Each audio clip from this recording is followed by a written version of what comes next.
Hello students, welcome to Unique Study Circle, paper explanation number 37, part 1. Okay, so మొదటి question వచ్చేసి మనకు letter series మీద ఉందండి. Letter series మీద మీరు గనుక అబ్జర్వ్ చేసినట్లయితే ఆప్షన్స్ లో ఫస్ట్ ఆప్షన్ కంపల్సరీ పి అనేది ఉంది. సో పి డెఫినెట్ గా మన ఆన్సర్ గా రాబోతుంది అనేది ఫస్ట్ లెటర్ అనేది మనకు ఇన్ఫర్మేషన్ అర్థమైపోయిందండి. రైట్, పి అనేది ఇక్కడ వస్తే LFIR డాష్ అక్కడ వరకు మనం తీసుకుందామండి. ఓకేనా, ఒక సెట్ వచ్చేసరికి PLFIR బ్లాంక్ అనేది ఉంది. అవునా, సో ఈ బ్లాంక్ ప్లేస్లో ఏమొస్తుంది అని అంటే ఇక్కడ మీరు ఈజీగా చెప్పచ్చు ఎస్ అనేది వస్తుంది అని చెప్పేసి. అవునా, సో లాస్ట్లో ఒకసారి చూడండి మీరు, FI తర్వాత రావాల్సిన లెటర్స్ R అండ్ S. ఈ లాస్ట్లో చూడండి ఇక్కడ R అండ్ S అనేటివి లాస్ట్ 2 లెటర్స్గా రావాలి. సో R అండ్ S అనేది థర్డ్ ఆప్షన్లో ఉంది, R అండ్ S అనేది ఫోర్త్ ఆప్షన్లో ఉంది. అవునా, కానీ మన పాయింట్ ఏంటి అని అంటే సెకండ్ పర్టిక్యులర్ బ్లాంక్లో రావాల్సిన లెటర్ ఏంటంటే ఎస్, కానీ ఇక్కడ R అనే ఆప్షన్ ఉంది, థర్డ్లో R అనే లెటర్ ఉంది, కాబట్టి ఆన్సర్ వచ్చేసి option number 4. Right, next question ఒకసారి అబ్జర్వ్ చేయండి. ABCWHP SNC OTP తర్వాత స్ట్రెయిన్లో వచ్చేది ఏంటి అనేది కనిపెట్టాడు. సో AWSO ఫస్ట్ వీటి ప్లేస్ వాల్యూస్ రాయండి. 1, 23, 19 and 15. 1 can also be assumed as what 27. నేను చెప్పాను కదా, 1 అనేది అంటే A అనేది 1 గాను మరియు 27గా కూడా అబ్జర్వ్ చేయొచ్చు. సో -4 అనేది ఇక్కడ లాజిక్గా వెళ్తుందండి. -4 అనేది ఇక్కడ లాజిక్గా వెళ్తుంది. సో సింపుల్గా 15 - 4 ఎంత అండి? 11. అంటే K ఈజ్ ది ఆన్సర్. అన్ని ఆప్షన్స్లోనూ K ఉంది. So let us go with the second letter. Second లెటర్తోని అబ్జర్వ్ చేసినట్లయితే హ్యాపీగా BHNT అంతేనండి, BHNT. సో 2, 8, 14, 20. సో అబ్జర్వ్ చేస్తే ఎంత ఉందండి? Difference of 6. So next one వచ్చేసి కూడా 6గా ఉంటుంది. 26th లెటర్ వచ్చేసి Z, అది ఆప్షన్ నెంబర్ 3లో మాత్రమే ఉంది. So that is our answer. Next question చూడండి, 51 and 55, 55, 64, 80, 105. Next, so difference is how much? 4. ఇక్కడ డిఫరెన్స్ వచ్చేసి ఎంత కనబడుతుందండి? 9. సో ఇది 2 స్క్వేర్గా, ఇది 3 స్క్వేర్గా అబ్జర్వ్ చేస్తాను. నెక్స్ట్ 16 యాడ్ చేస్తాను, ఎందుకంటే అది 4 స్క్వేర్ కాబట్టి. So 64 + 16 is 80. ఎస్, సో 16 అయిపోయింది. నెక్స్ట్ వచ్చేసి 25 యాడ్ చేయాలండి, 105గా ఉంది. యా, సో ప్యాటర్న్ వచ్చేసి స్క్వేర్స్ అడిషన్ అవుతుంది. సో నెక్స్ట్ 6 స్క్వేర్ ఎంత అండి? 36. సో ఆన్సర్ వచ్చేసి మనకు 141, ఆప్షన్ నెంబర్ 2. నెక్స్ట్ క్వశ్చన్ ఒకసారి అబ్జర్వ్ చేయండి. 28 అనేది 841గా మారింది, 2 అనేది 9గా మారింది. మరి 324కి ఏమై ఉంటుంది అని అడిగాడు. మీరు ఒకసారి స్క్వేర్స్ చాలా ఫెమిలియర్గా ఉన్నట్లయితే స్క్వేర్స్ 2 + 1 ఎంత అండి? 3. What is 3 square? 9. అవునా, 28 + 1 ఎంత అండి? 29. 29 స్క్వేర్ ఈస్ 841. మరి 324 అనేది ఏ స్క్వేరో చెప్పండి? 18 స్క్వేర్. కానీ ఇక్కడ -1 చేయాలి, ఇక్కడ -1 చేయాలి. అన్నిటికీ +1 చేసాము, బట్ ఇది రైట్ నుండి లెఫ్ట్కి వెళ్తుంది కాబట్టి -1. సో ఆన్సర్ ఎంత అండి? 17, ఆప్షన్ నెంబర్ 4. నెక్స్ట్ క్వశ్చన్ ఇది ఒకసారి చూడండి. హిస్టరీని వాడు జంబుల్గా రాశాడు. ఎలా రాశాడు ఒకసారి గమనించినట్లయితే ప్లేస్ వాల్యూస్తో సంబంధం లేకుండా అరేంజ్మెంట్ ఆఫ్ లెటర్స్ రాశాడు. HIని అలాగే రాశాడు. లాస్ట్ 2 డిజిట్స్ని చూడండి ఒకసారి.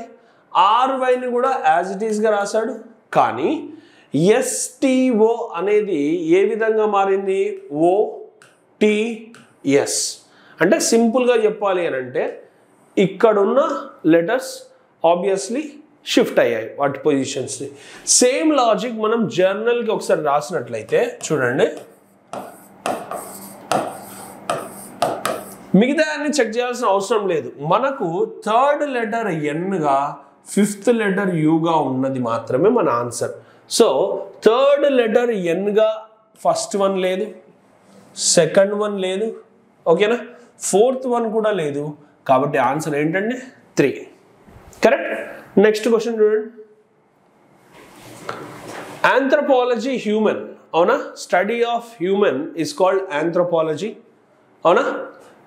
కానకాలజీ ఈ study of what? Shells. Shells యొక్క స్టడీ, వాటిని కానకాలజీ అని అంటారండి. నెక్స్ట్ క్వశ్చన్ ఒకసారి అబ్జర్వ్ చూడండి. Find the add men out అంటున్నాడు. ఆడ్ మెన్ అవుట్ 954 549గా మారింది. పెద్దగా ఆలోచించాల్సింది ఏం లేదు. చూడండి, 9 అనేది ఫస్ట్ డిజిట్ లాస్ట్ డిజిట్లోకి వెళ్ళిపోయింది, లాస్ట్ ప్లేస్లోకి వెళ్ళిపోయింది. 198 అనేది 1 అనేది ఫస్ట్ ప్లేస్లో ఉన్నది, ఎటు వెళ్తుందండి? లాస్ట్ ప్లేస్లోకి వెళ్ళింది, రైట్. 132 కాస్త 123 అయిపోయింది. సో ఫస్ట్ పొజిషన్లో ఉంది, లాస్ట్ పొజిషన్లోకి వెళ్ళాలి. కానీ ఇక్కడ ఫోర్త్ ఆప్షన్లో చూడండి, అలా వెళ్ళిందా? లేదు, అది మిడిల్ పొజిషన్లోకి వెళ్ళింది. కాబట్టి ఇదే భిన్నంగా ఉంది. కాబట్టి ఆప్షన్ నెంబర్ 4 అండి. నెక్స్ట్ వన్ చూడండి. Yeah, letter based odd men out అండి. AEIM అన్నాడు. AEIM. సో ఇది 1 5 9 13 ప్లేస్ వాల్యూస్ రాయండి, హ్యాపీగా తెలిసిపోతూ ఉంటుంది మనకు. సో AEIMలో మీరు అబ్జర్వ్ చేసినట్లయితే ఇది +4, యా, +4 అన్ని +4గా వెళ్ళాయి, రైట్. SVZD 19 22 26 అండ్ ఇది 4 అనే బదులు 30గా తీసుకోండి, ఓకేనా. ఎందుకంటే +4గా ఉంది కదా. కానీ ఇక్కడ +3 +4 ఇది +4 అంటే ఈ రెండిట్లలో ఏదో ఆన్సర్ కాబోతుంది అనేది మాత్రం అర్థమైపోయింది. ఎందుకంటే ఆడ్ మెన్ అవుట్లో out of 4 options 3 should follow a pattern. అన్నీ ఒక పర్టికులర్ విధానంగా వెళ్ళాలి, అవునా. అయితే ఇదొక విధానం కావచ్చు, ఇదొక విధానం కావచ్చు. నెక్స్ట్ ఆప్షన్ కనుక ఒకవేళ ఈ విధానంతో ఉంటే మన ఆన్సర్ 1 అవుతుంది. లేదు, థర్డ్ ఆప్షన్ వచ్చేసి ఈ పర్టికులర్ ప్యాటర్న్ని అంటే ఓన్లీ +4గా వెళ్తుంటే అది మన ఆన్సర్ అవుతుంది. చూద్దాం. RVZD. సో ఇది 22 26 ఇది 30 అనుకోమన్నాను, ఇది 18. సో ఇది అన్ని +4గా వెళ్తుందండి. సో మన ఆన్సర్ వచ్చేసి SVZD ఆప్షన్ నెంబర్ 2 అండి. నెక్స్ట్ క్వశ్చన్ ఒకసారి అబ్జర్వ్ చేసినట్లయితే Africa, north America, Europe and south Africa. Answer ఏంటంటే ఇది చాలా ఈజియెస్ట్ ఆన్సర్, సౌత్ ఆఫ్రికా. ఎందుకంటే మిగతావన్నీ ఖండాలు, ఆఫ్రికా, సౌత్ ఆఫ్రికా మాత్రం దేశం, అవునా. నెక్స్ట్ క్వశ్చన్ చూద్దాం. ఓకే, ఇప్పుడు నెక్స్ట్ క్వశ్చన్ చూద్దామండి. Poynting towards a photograph of a man. ఒక వ్యక్తి ఫోటోని చూపిస్తూ శివాంగ్ ఇలా అన్నాడు. ఏమని? అతను నా తల్లి సోదరుడి తండ్రి. అంటే ఫోటోలో ఉన్న వ్యక్తిని చూపిస్తూ శివాంగ్ ఇలా మాట్లాడాడు. నా తల్లి సోదరుడు, నా తల్లి యొక్క సోదరుడు ఆబ్వియస్లీ అంకుల్ అవుతాడు, అవునా. యా, తల్లి యొక్క సోదరుడు యొక్క తండ్రి అంటే తల్లి యొక్క తండ్రి అని చెప్పడానికి ఈజీగా వీలుందండి అక్కడ, అవునా. He is the father of my mother's brother. My mother's brother is obviously father of my mother అని చెప్పడానికి వీలుంది. కాబట్టి సో ఇక్కడ శివాంగ్ తల్లి యొక్క సోదరుడి తండ్రి అన్న, శివాంగ్ తల్లి యొక్క తండ్రి అన్న రెండు ఒకటే ఇన్ఫర్మేషన్ ఇక్కడ క్యారీ చేస్తున్నాయి. కానీ క్వశ్చన్ ఏమడిగాడు? ఇప్పుడు శివాంగ్ ఆ వ్యక్తిని, అంటే ఈ వ్యక్తి ఫోటోలో ఉన్న వ్యక్తి కాబట్టి ఈ వ్యక్తిని మనం ఇప్పుడు శివాంగ్ ఏమని పిలుస్తాడు అని అంటే తాత అని తెలిసింది. ఏ తరపు నుండి? తండ్రి తరపు నుండా తల్లి తరపు నుండా అని అంటే మెటర్నల్ గ్రాండ్ ఫాదర్, తల్లి తరపు నుండి, అవునా. Option number 2. నెక్స్ట్ క్వశ్చన్ చూడండి. యా, పెన్నీ చార్లీ సోదరుని కూతురి తల్లి అయితే పెన్నీ అనే వ్యక్తి, అవునా, పెన్నీ గురించి మాట్లాడాడు. ఏమని? చార్లీ సోదరుని కూతురి తల్లి అయితే. ఇప్పుడు చార్లీ అనే ఒక వ్యక్తి ఉన్నారు, ఓకేనా. ఇప్పుడు పెన్నీ గురించి మాట్లాడుతున్నారండి. ఫస్ట్ గుర్తుపెట్టుకోండి, పెన్నీ గురించి మాట్లాడుతున్నారు. ఏమని? చార్లీ సోదరుని కూతురు, చార్లీ సోదరుడి కూతురికి తల్లి అవ్వాలి. ఎవరు? పెన్నీ. పెన్నీ అనే వ్యక్తి తల్లి అయింది. ఎవరికి తల్లి అయింది అనేది ఇక్కడ పాయింట్.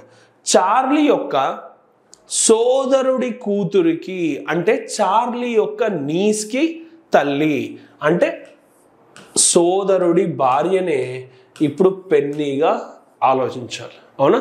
సోదరుడి భార్య. ఇప్పుడు then how is Penny related to Charlie? Charlie ఇప్పుడు పెన్నీని ఏమని పిలవాలంటే, సోదరుడి భార్యని ఏమని పిలవాలండి? Sister in law. అవునా? సిస్టర్ ఇన్ లా అని చెప్పేసి పిలవాలి. కాబట్టి బ్రదర్స్ వైఫ్ అనే ఆప్షన్ ఇక్కడ ఉందండి. సోదరుడి భార్య అనే ఆప్షన్ ఉంది. అవునా? డైరెక్ట్ ఇన్ఫర్మేషన్ ఇవ్వకుండా ఇండైరెక్ట్ ఇన్ఫర్మేషన్తోనే అడిగాడు ఆప్షన్ని. So option number 2. Next coded blood relation అండి. కోడెడ్ బ్లడ్ రిలేషన్లో మీరు కనుక గమనించినట్లయితే మొదట left side top to bottom ఒకటే లెటర్ ఉందా, right side top to bottom ఒకటే లెటర్ ఉందా అనేది అబ్జర్వ్ చేయండి. ఎందుకంటే ఎగ్జామినర్ కొన్నిసార్లు రివర్స్ చేసే ప్రయత్నం చేస్తాడు, అప్పుడు రిలేషన్ అనేది ఎక్స్చేంజ్ అవుతుంది. ఇప్పుడు ఇటువంటి సందర్భంలో కంపల్సరీ ఎడమ వైపు ఉన్న వ్యక్తుల గురించే మనకు తెలుస్తుంది, అంటే వారి యొక్క జెండర్ తెలుస్తుంది. కుడివైపు ఉన్న వ్యక్తుల గురించి అవగాహన ఉండదు. ఇప్పుడు ఒకసారి ఇక్కడ చూడండి, A is the brother of B అంటే ఏ అనే వ్యక్తి సోదరుడు అయ్యాడు ఎవరికి? బికి. కానీ బి అనే వ్యక్తి సోదరుడు కావచ్చు, సోదరి కావచ్చు, బ్రదర్ కావచ్చు, సిస్టర్ కావచ్చు. అందుకే రైట్ సైడ్ ఉన్న వ్యక్తి గురించి మనకు తెలియదు, కేవలం ఒకే ఒక పాయింట్లో తెలుస్తుంది. ఎప్పుడు అని అంటే చూడండి, ఏ అనే వ్యక్తి హస్బెండ్ అయ్యాడు ఎవరికి? బికి. ఏ హస్బెండ్ అంటే ఆటోమేటిక్గా బి వైఫే కదా. ఇలాంటి సందర్భాల్లో when they are wife and husband, yes మీకు ఇద్దరు జెండర్ గురించి ఐడెంటిఫై చేయొచ్చు. కానీ ఒకవేళ బ్రదరు, మదరు, సిస్టర్ అని ఇస్తే మాత్రం అవతల వ్యక్తి ఏమవుతారో మనకు తెలియదు. రైట్. ఇప్పుడు ఇచ్చిన ఇన్ఫర్మేషన్ని సాల్వ్ చేశాక ఎన్ రిలేటెడ్ టు ఎఫ్ అంటే ఎన్ నుండి ఎఫ్ కాదండి, ఎఫ్ నుండి ఎన్ని గమనించాలి. జాగ్రత్త ఇంగ్లీష్ మీడియం వాళ్ళు, ఎన్ నుండి ఎఫ్ కాదండి. How is N related to F అన్నాడు, అంటే ఎఫ్ నుండి ఆలోచిస్తే ఎన్ ఏమవుతుంది అనేది పాయింట్ అక్కడ. ఎన్ ఎఫ్కి ఎలా సంబంధించింది, ఎవరికి సంబంధించిన వ్యక్తి గురించి కనిపెట్టాలి? ఎఫ్కి. అది పాయింట్. ఓకేనా? ఒకసారి ఇన్ఫర్మేషన్ కనుక గమనించినట్లయితే d@n@h అని ఉంది. సో @ అనేది కామన్గా ఉంది. @ అంటే ఏముంది చూడండి, డాటర్ అని ఉంది. అంటే డి అనే వ్యక్తి డాటర్ అవుతుంది ఎన్కి, ఎన్ అనే వ్యక్తి కూడా డాటర్ అవుతుంది హెచ్కి. సో ఈ పాయింట్ కనుక మీరు ఒకసారి అబ్జర్వ్ చేసినట్లయితే క్లియర్గా ఇక్కడ రాద్దాం. డి అనే వ్యక్తి డాటర్ ఎవరికండి? ఎన్కి. అలాగే ఎన్ అనే వ్యక్తి కూడా డాటర్ అవుతుంది ఎవరికి? హెచ్కి. అంటే వీళ్ళిద్దరి జెండర్ని ఐడెంటిఫై చేయడం మనకి ఎటువంటి ఇబ్బంది లేదు. కానీ హెచ్ గురించి ఇంకా చెప్పలేము. హెచ్ అండ్ సింబల్ వై ఉంది. అండ్ అంటే ఏముంది చూడండి, హస్బెండ్. హస్బెండ్ అన్నాడు కాబట్టి హెచ్ కంపల్సరీ అబ్బాయి అని చెప్పడానికి ఎటువంటి సంకోచం లేదు. ఎవరికి హస్బెండ్ అవుతున్నాడు? వైకి. ఇప్పుడు వితౌట్ ఎనీ ఇన్ఫర్మేషన్, ఎటువంటి ఇబ్బంది లేకుండా మనం వైని స్త్రీగా గుర్తించవచ్చు, ఎందుకంటే హెచ్ అనే వ్యక్తి అబ్బాయి భర్త అయ్యాడు కాబట్టి. Next y@f. అవునా? @ అంటే ఏముంది చూడండి, Y is the daughter of F. Y అనే వ్యక్తి ఇప్పుడు డాటర్ అవుతుంది అనేది గుర్తుపెట్టుకోండి ఎవరికి? ఎఫ్కి. కానీ ఎఫ్ అనే వ్యక్తి పర్సంటైల్ అంటే ఏముంది? ఎఫ్ అనే వ్యక్తి భార్య ఎవరికి? వీకండి. సో వి అబ్బాయి అని చెప్పడానికి వీలుంది. కంపల్సరీ వి అనే వ్యక్తి అబ్బాయి, ఎందుకంటే ఎఫ్ అనే వ్యక్తి కంపల్సరీ భార్య అవుతుంది వీకి. అంటే వి గురించి ఎటువంటి ఇన్ఫర్మేషన్ లేకపోయినా వి అబ్బాయి అని చెప్పడానికి మనకు వీలుంది. సో ఇప్పుడు క్వశ్చన్ ఏం అడిగాడు అని అంటే, ఎఫ్ నుండి ఎన్కి అబ్జర్వ్ చేసినట్లయితే, ఎఫ్ నుండి ఎన్కి అబ్జర్వ్ చేసినట్లయితే మీరు చెప్పండి, ఎఫ్ నుండి ఎన్కి అబ్జర్వ్ చేసినట్లయితే ఎఫ్ వైని ఏమని పిలవాలి? కూతురు. కూతురు యొక్క కూతుర్ని మనవరాలు అని పిలవాలి. అవునా? మనవరాలు అని డైరెక్ట్ ఆన్సర్ ఉందా? లేదు. కాకపోతే కుమార్తె ఇంతకుముందులా అని. అవునా? ఇండైరెక్ట్ ఆన్సర్ ఉంది. డాటర్. నెక్స్ట్ క్వశ్చన్ చూడండి. సిలాక్స్ మీద ఉంది మనకు ఒక question. All books are pens. అవునా? All books are pencils. Sorry, pencils. Okay, next some pencils are pens అన్నాడు. యా, కొన్ని పెన్సిళ్ళు పెన్నులు. All pens are erasers. All pens are erasers. అవునా? ఇప్పుడు స్టేట్మెంట్ అన్ని పాజిటివ్లో ఉన్నాయా, నెగిటివ్ ఏమైనా ఉన్నాయా? అన్ని స్టేట్మెంట్లు అంటే మన బేసిక్ డయాగ్రామ్ అన్ని పాజిటివ్లో ఉన్నాయి, ఎటువంటి నెగిటివ్ స్టేట్మెంట్ లేదు. అప్పుడు షార్ట్ కట్ ఏమవుతుంది అని అంటే కింద ఏమన్నా నెగిటివ్ ఉంటే అవి డైరెక్ట్గా రాంగ్ చేయొచ్చు. ఎప్పుడు మనకు ఎప్పుడైతే స్టేట్మెంట్ అన్ని పాజిటివ్లు ఉంటాయో నెగిటివ్ కంక్లూజన్స్ అనేటివి రాంగ్ అయిపోతాయి. కానీ ఐదర్ ఆర్ కేసు ఉందా లేదా అని ఒకసారి మాత్రం జాగ్రత్తగా చెక్ చేసుకోండి ఎప్పుడైనా. సో ఫస్ట్ వన్ పాజిటివ్ అండి. సమ్ ఎరేజర్స్ ఆర్ పెన్సిల్స్ అన్నాడు. ఎరేజర్కి పెన్సిల్కి కొంతమేర కలయిక ఉందా లేదా? ఉంది. So first one correct. All pens are books. అన్ని పెన్నుల పైన బుక్ ఉందా? అసలు ఆ రెండింటికి కొంతమేర కలయిక లేదు. అన్ని అనేది ఎక్కడ వస్తుంది? Wrong. Some erasers are pencil. కొన్ని ఎరేజర్స్ పెన్నుతో సంబంధం ఉందా? ఎస్, కంపల్సరీ ఉంది. సో ఆన్సర్ ఏమవుతుందండి? 1 and 3. అది ఆప్షన్ నెంబర్ 3లో ఉంది. అంతేనా? నెక్స్ట్ క్వశ్చన్ చూడండి. ఆల్ రెడ్స్ ఆర్ పింక్స్ అన్నాడు. అవునా? All reds are pinks.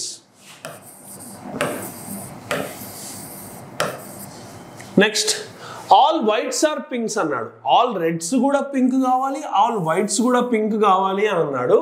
So all reds మరియు ఆల్ వైట్స్ ఈ రెండు పింక్. అవునా? రైట్. అలాగే ఆల్ పింక్స్ ఆర్ ఆరెంజెస్ అన్నాడు. So all pinks are oranges. ఇలా తీసుకోవాలండి, జాగ్రత్త. ఆర్ అండ్ డబ్ల్యూకి ఎటువంటి కలయిక చూపించడానికి వీల్లేదు. అవునా? రైట్. నెక్స్ట్ వన్ చూడండి. ఇప్పుడు కింద 3 కంక్లూజన్స్ ఇచ్చాడండి. ఏమన్నాడు? ఆల్ డబ్ల్యూస్ ఆర్ ఆరెంజెస్ అంటే అన్ని డబ్ల్యూల పైన ఆరెంజ్ ఉందా? ఉంది.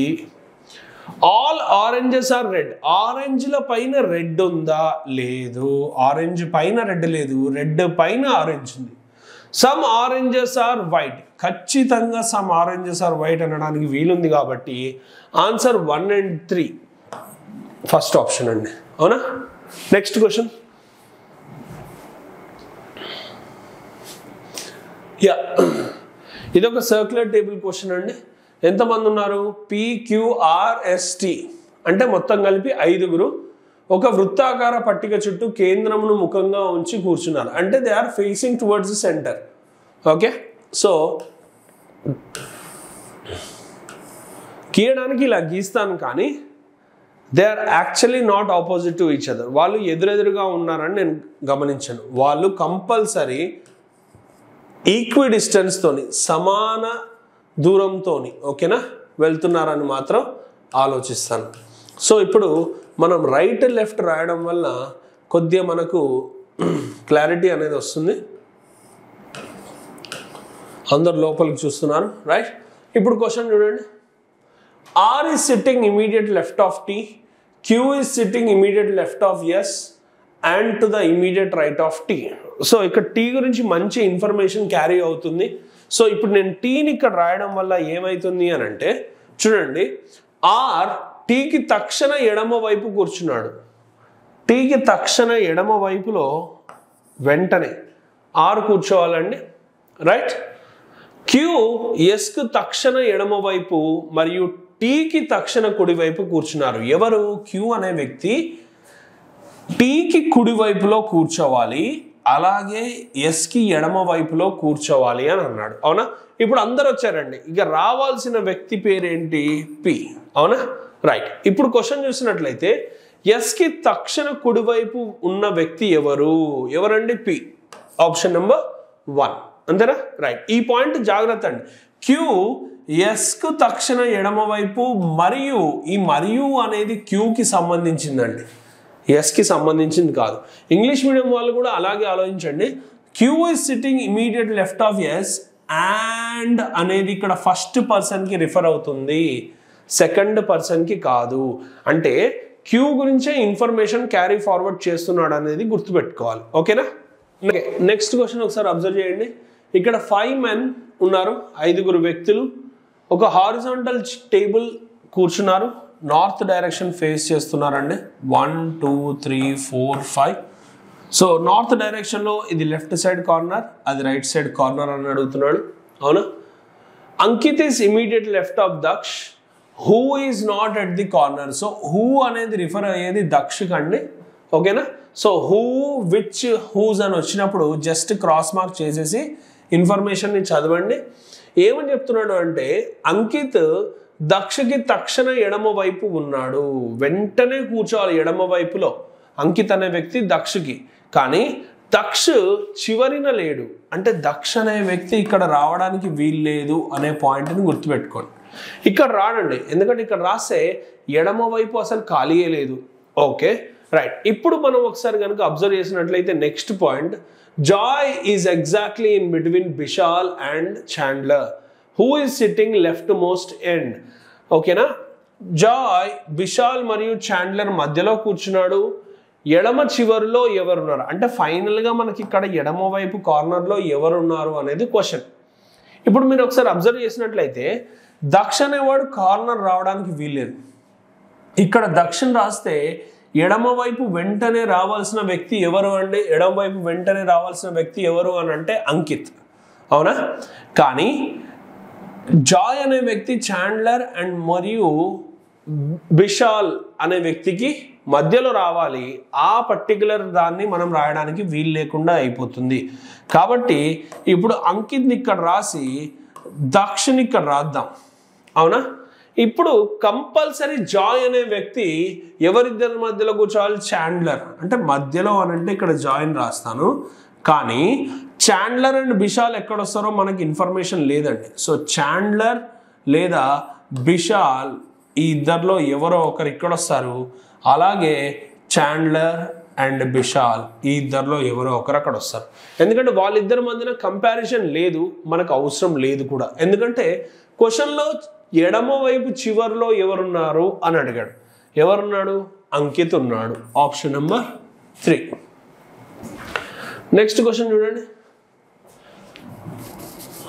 6 different floors on the same building. The lowermost floor in the building is numbered 1. అంటే సింపుల్ లాజిక్ అండి. 6 5 4 3 2 1 ఇలా రాసుకోమంటున్నాడు. అవునా? 6 5 4 3 2 1 అని రాయమన్నాడు.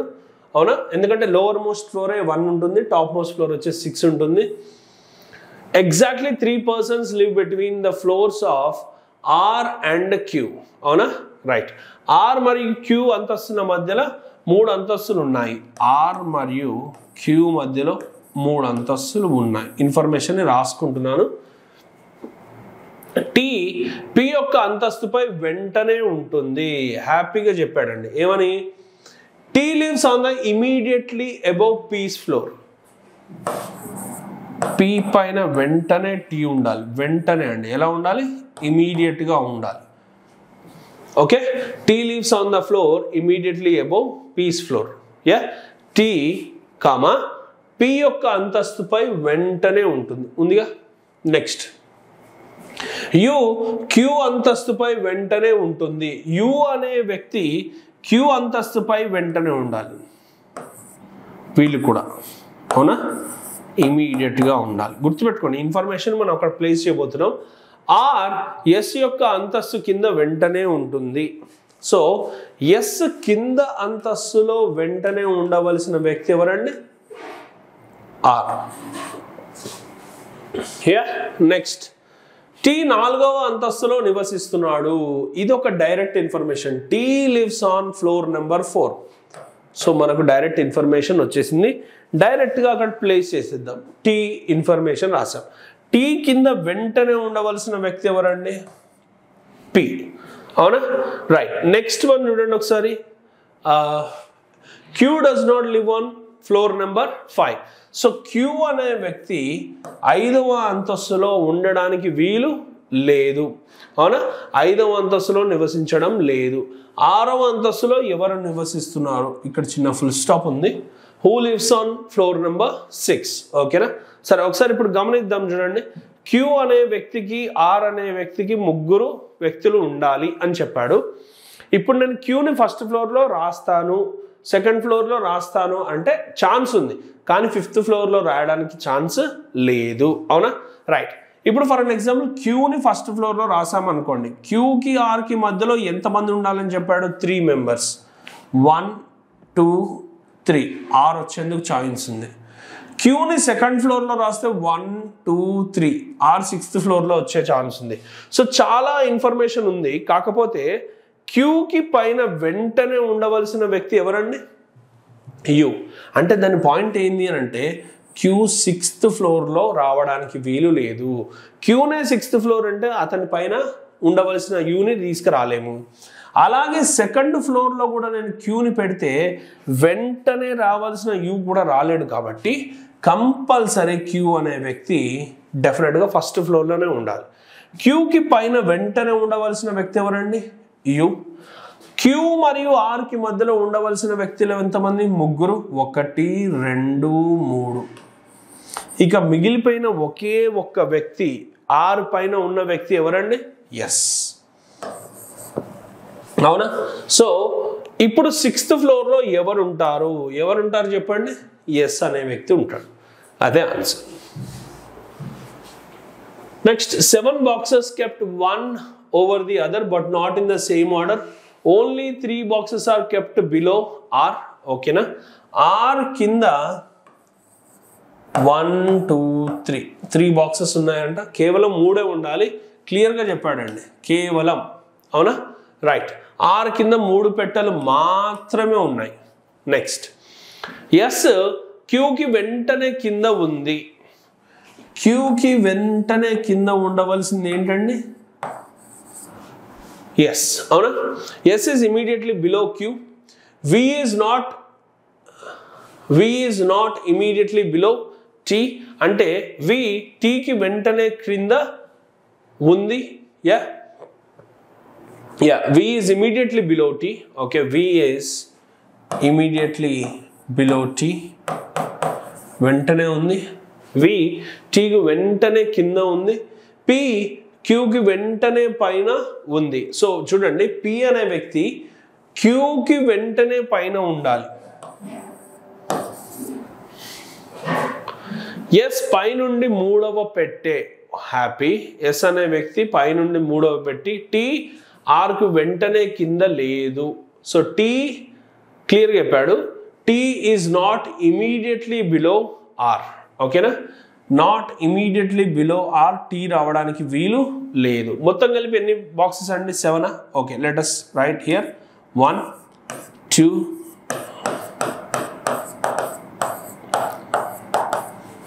ఓకే 7 బాక్సెస్ ఉన్నాయండి. ఆర్ కింద కంపల్సరీ 3 బాక్సెస్ ఉండాలి. ఓకే, నెక్స్ట్ ఇక్కడ ఇంకో పైన చూడండి, ఎస్ పై నుండి 3వ పెట్టె. రైట్, పై నుండి 3వ పెట్టె ఎస్. నెక్స్ట్, ఎస్ పైన వెంటనే ఉండవలసిన వ్యక్తి క్యూ అని అన్నాడు. అవునా? అలాగే ఎస్ క్యూకి వెంటనే కింద ఉంది. అయిపోయింది కదండి. అవునా? రైట్. నెక్స్ట్, అలాగే క్యూ నుండి ఇన్ఫర్మేషన్ ఇక్కడ క్లియర్గా ఉంది. పి క్యూకి వెంటనే పైన ఉన్నారు. ఇప్పుడు చూడండి, టీ ఆర్కి వెంటనే కింద లేదు. వెంటనే కింద రావద్దు అని అంటే టీ అనే వ్యక్తి 5th పొజిషన్లో రాడు, కాబట్టి 6thలోనే వస్తాడు. ఎందుకు 7thలో రాడు అని అంటే టీ కింద ఇంకో వ్యక్తి ఉండాలి, వి. సో మిగిలిపోయిన వ్యక్తి ఎవరు అనేది ఒకసారి చూడండి. P Q S R T V వచ్చారు. రాని వ్యక్తి యుఏ అండి. సో ఇప్పుడు క్వశ్చన్ ఏమడిగాడు? Which is the third box from the bottom? Third box from the bottom ఎవరున్నారు? U. Option number 4. Next question వచ్చేసి, select the correct option that indicates the arrangement of the given words in the logical and meaningful order. క్రింద ఉన్న పదాలను యుక్తమైన క్రమంలో అమర్చండి. Okay, so first one hectometre, millimetre, decimetre, decametre and kilometre. First millimetre అండి. 2. తర్వాత decimetre 3. Next వచ్చేసి డికామీటర్ 4. 2, 3, 4. 2, 3, 4 option number 1లో ఉంది. ఇంకా చాలు, మిగతా చేయాల్సిన అవసరం లేదు. ఆబ్వియస్లీ 1 and 5 ఉంటాయి. సో 2, 3, 4 అనే ఆప్షన్ ఎక్కడా లేదు. సో అది వరుస క్రమంలో వచ్చాయి. సో ఫస్ట్ మిల్లీమీటర్, తర్వాత వచ్చేసి డెసిమీటర్, తర్వాత వచ్చేసి డెకామీటర్, తర్వాత వచ్చేసి హెక్టోమీటర్ అండ్ లాస్ట్లో కిలోమీటర్ వస్తుందండి. Right, last question of this paper. Right, cause and effect గురించి ఇచ్చాడు. మళ్ళీ ఒకసారి కాజ్ అండ్ ఎఫెక్ట్లో ఈవెంట్ 1, ఈవెంట్ 2, అవునా, ఘటన 1, రెండింటిని చదివాకే అర్థం చేసుకోండి. ఏంటి అని అంటే దేశం ఎక్స్లో గత 5 సంవత్సరాల్లో 6% చమురు దిగుమతి తగ్గించింది. ఆ దేశంలో 5 సంవత్సరాలుగా ఏమైందండి, చమురు దిగుమతి తగ్గించింది. దేశం ఎక్స్లో వాహన పరిశ్రమ ఈ సంవత్సరంలో 13% క్షీణతను ఎదుర్కొంది. ఇప్పుడు చూడండి, మొదటిదేమో 5 సంవత్సరాలు, ఇదేమో ఈ సంవత్సరంలో ఇది తగ్గించింది, ఇది క్షీణతను ఎదుర్కొంది అని మాట్లాడుతున్నాడు. అంటే ఆ రెండు డెఫినెట్గా ప్రభావాలే అని గుర్తుపెట్టుకోవాలి. అవునా, వీళ్ళు 6% తగ్గించినందువలన వెంటనే ఈ సంవత్సరం 5 సంవత్సరాల నుండి చేస్తుంటే ఈ సంవత్సరానికి కాదండి, అలా ఆలోచించద్దు. మనం ఏం ఆలోచించాలి అంటే ఇక్కడ ఇంగ్లీష్లో అయితే మీకు కొంతమందికి ఈజీగా అర్థమైపోతుంది. Country X reduced their crude oil import by 6% in the last 5 years. Reduced or increased is nothing but what? A solution, or you could call it as an effect. Compulsory. అవునా, తగ్గించింది, తగ్గుదల పెరుగుదల అనేది కంపల్సరీ ఏదో effect అని మనకు అర్థమైపోయింది. రెండో దాంట్లో కూడా ఆ పరిశ్రమ కొద్ది ఇబ్బందిని ఎదుర్కొంది 13% ఈ సంవత్సరం అని మాట్లాడాడు. అంటే ఇది కూడా కంపల్సరీ ఎఫెక్ట్. ఎందుకు ఎదుర్కొంది అనేది మనకు తెలీదు. అలాగే వీళ్ళు ఎందుకు 6% తగ్గించారు, చమురు దిగుమతిని ఎందుకు తగ్గించారు అనే విషయాన్ని కూడా మనం వ్యక్తపరచలేము. అంటే పాయింట్ ఏంటి అని అంటే ఇక్కడ both of them are effects of independent causes. అవునా, వాటి డెఫినెట్గా అవి రెండు ప్రభావాలే, కానీ స్వతంత్ర ఇండిపెండెంట్ కాజెస్. అంటే ఆప్షన్ నెంబర్ 1లో ఉందండి. ఓకేనా, right. So both of them are effects of independent causes. ఇది ఎందుకు దిగుమతి తగ్గించారో తెలీదు, ఇది ఎందుకు క్షీణత అయిందో మనకు తెలీదు, కానీ రెండు కంపల్సరీ ప్రభావాలు అని చెప్పడానికి మాత్రం వీలుంది. సో ఆన్సర్ వచ్చేసి ఆప్షన్ నెంబర్ 1 అండి. So thank you students, I hope you understood. Thank you very much.